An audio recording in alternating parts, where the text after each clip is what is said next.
د سباونه د بي جرګې قدرمنو حاضرینو ستاسو په اجازت سره چونکې روژه ده د روژې په مناسبت د پودري د زوی د روژې په مناسبت سره د یو شعر ما لیکلی دی عنوان لاندې دی وایي داسې د حالاتو دردولی یم د حالاتو دردولی یم زه له خپل قسمت مرور شوی یم او ما چې سترګې خلاصې کړې غریب ومه ځکه مې ګناه کې خدای نیولی یم او ما به وړوکوالي مزدورۍ کړي خپلو ملکانو تل رټلی یم او کور نشته خوراک ته مې دانه یوه ځکه مور راشن پسې لیږلی یم او پلار مې پودري زما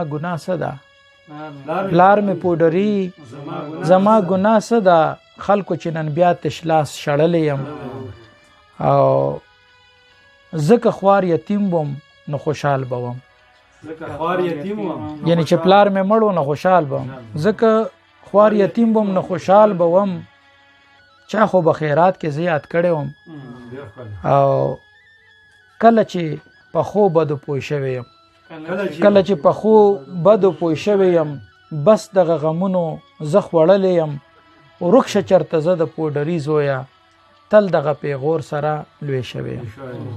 ورکشه چرته زه د پودري زویه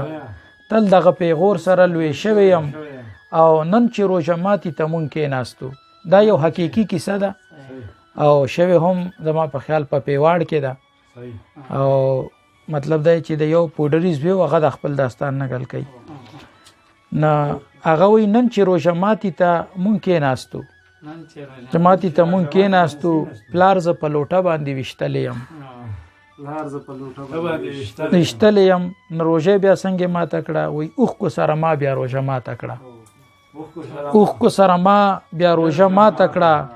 یاد می شو اوس هم سلګو نیولی یم او داسې می لومړی روژه ساتلې وه